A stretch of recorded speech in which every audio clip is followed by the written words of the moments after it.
Por ejemplo, pertenecen en su fundación a esa región.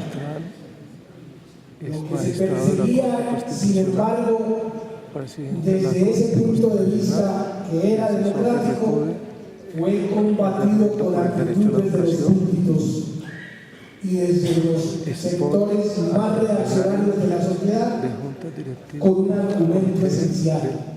Ello podría ocasionar problemas internos en los hogares porque se necesitaba entonces con la educación a que la mujer tuviera la oportunidad de situarse, por lo menos de intentarlo, en planes de igualdad, y lo que se le había educado tradicionalmente era para la obediencia al marido. Eso desde luego causó revolución, pero observemos cómo pasamos la etapa de las guerras de la independencia y nos abocamos luego a la educación.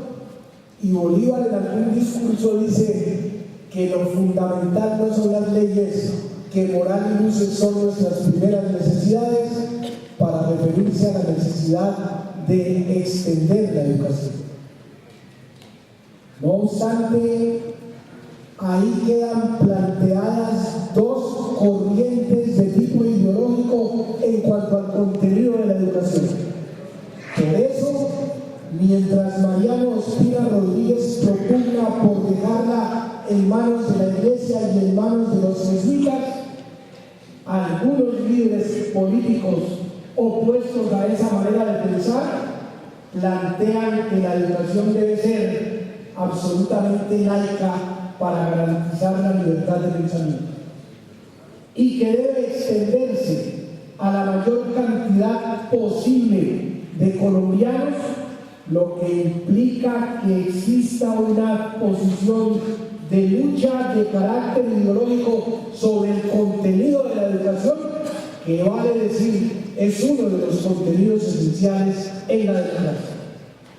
Por eso la educación, el plan de educación de Felipe Zapata, de Santiago Pérez, de Sergio Salgado, lleva a que en 1870 se plantee una ley de educación que desde luego es forzosamente rechazada por algunos. Entre otras cosas, esa ley tenía que hubiera en Colombia escuelas normales para preparar a los maestros del futuro. Y se contrató una misión alemana que se encargaría, de acuerdo con los adelantos de la época en materia pedagógica, de ayudar a la preparación de sus maestros normales, preparando maestros, y una comisión especialmente dedicada a desarrollar ese plan educativo implicó para algunos un atentado a lo establecido, y se dijo que como esos maestros traídos de Alemania eran protestantes, lo que se quería era instaurar puestos de combate contra la religión predominante en Colombia, que no era la protestante. Esos enfrentamientos de carácter ideológico llevaron entonces a que la educación no fuera considerada como un privilegio ni como un fortín confesional de la Iglesia, ni tampoco como un asunto para los privilegiados, sino que se planteara desde atrás que era entonces algo a lo que debían tener acceso los colombianos con talento, aún en el caso de no tener recursos económicos para el.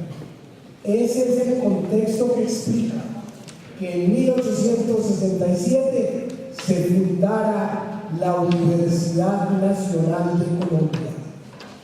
De manera que nace la Universidad Nacional como expresión de una posición de sí hay que hacerlo, de carácter político y de carácter democrático, para extender los beneficios de la educación a sectores que antes no tenían acceso a ella.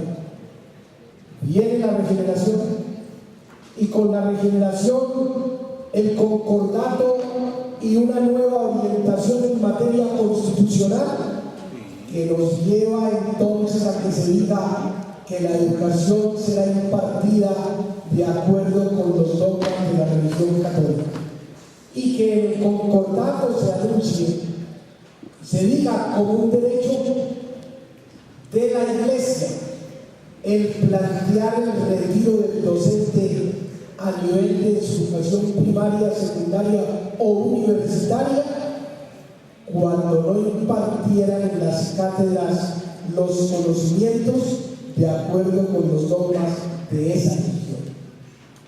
Se plantea entonces de nuevo el problema entre una educación confesional y una educación laica, entre una educación de privilegio y exclusiva que quedaría en manos de quienes pudieran recibirla y una educación que fuera auspiciada y propiciada por el Estado colombiano. Llega a tal punto ese grado de enfrentamiento que hacia el año de 1902 o 1903 se exige a los profesores de la Facultad de Medicina profesión de fe como requisito para continuar en la cátedra, a lo cual se negaron algunos que habían sido especializados recientemente en una universidad ubicada de Atea, que era la Universidad de París. Fue el ministro de Educación de la época quien ejerció esa profesión de fe 8 días antes del San Pedro de ese año para rendirle homenaje a las encíclicas y acatamiento a los papas. Es parte de la historia de la educación. Eso a dónde nos lleva, a que se haga una reforma constitucional en materia de educación. Y una reforma constitucional es lo que plantearía este referéndum, por eso la referencia histórica. En donde se dice entonces en el artículo 41 de la época que la educación debe perseguir el desarrollo de las aptitudes físicas e intelectuales y la formación moral de los educandos. Pero que la educación es asunto del Estado y que la educación entonces no sería una educación confesional. Desde luego, eso debía ser desarrollado luego en un concordato, pero no fue posible que el concordato propuesto en 1944 recibiera la aprobación del Congreso, porque se desató y se anunció prácticamente el volver a las guerras religiosas del siglo XIX, en caso de que se aprobara. La educación entonces recibe un gran impulso. Es el impulso que lleva a la construcción de la ciudad universitaria en lo que entonces eran las afueras de la ciudad en el gobierno de López Pumarejo. Y es lo que lleva a que se impulsen algunas formas de educación no confesional, aún en sectores vinculados a la educación privada. Había transcurrido durante ese siglo un enfrentamiento en el compromiso de carácter social con el pueblo colombiano para reformar la Constitución en materia del derecho a la educación y los recursos para que pueda hacerse efectivo el derecho.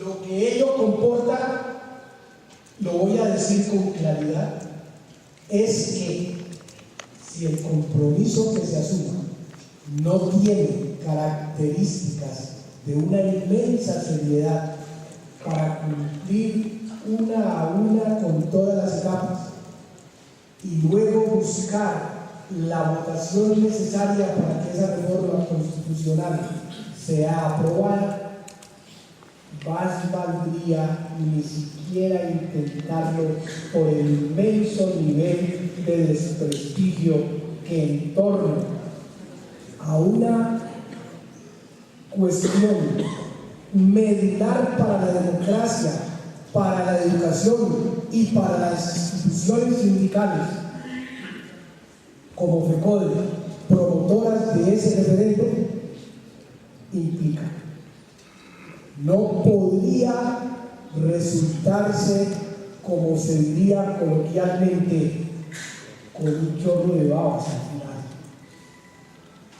Seriedad implica entonces que habría que hacerlo de tal manera que, por ejemplo, la financiación del referendo sea transparente y clara, que no lo fue la del referendo de la reelección, y por eso algunos de sus promotores están aportando un proceso penal.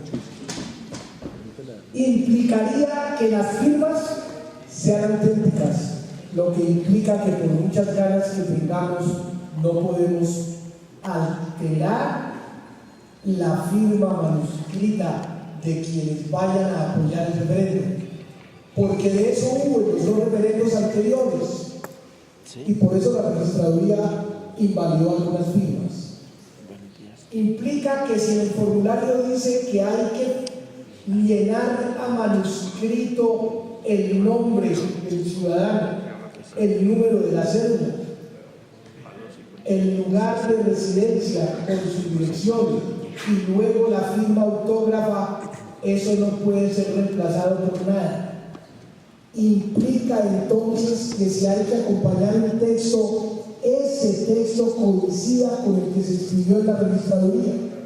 Implica que si hay que acompañar una exposición de motivos, esa exposición de motivos esté a la vista del ciudadano a quien se le está diciendo usted firmaría o no, o sea fácilmente consultable por él, por lo menos antes de llevarlo a que lo firme.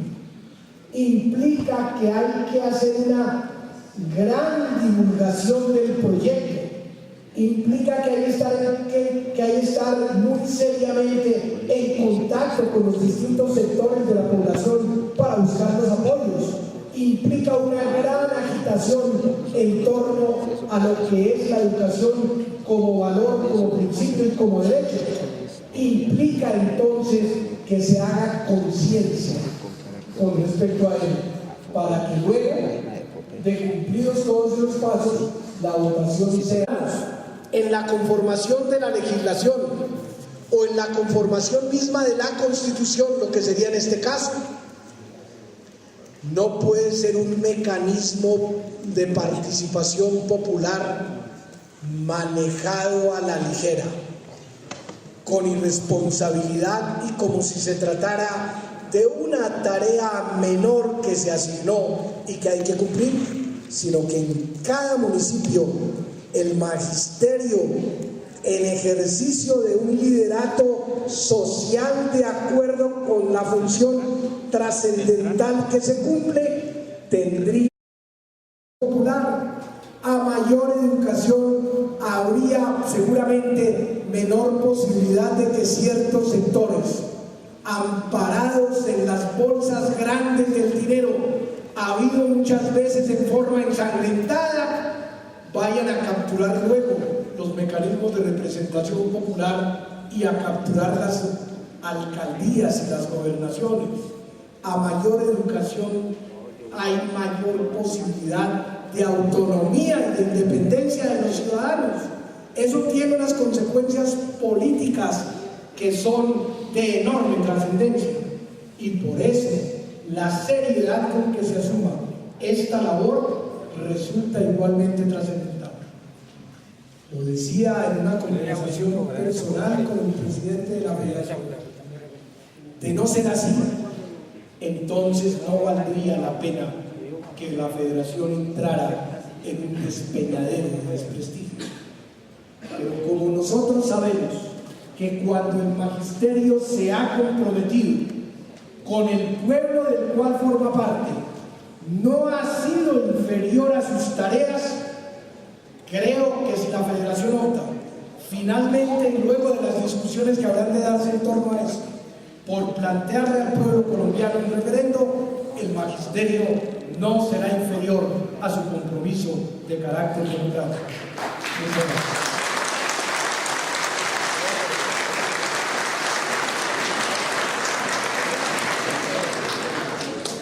Muchas gracias.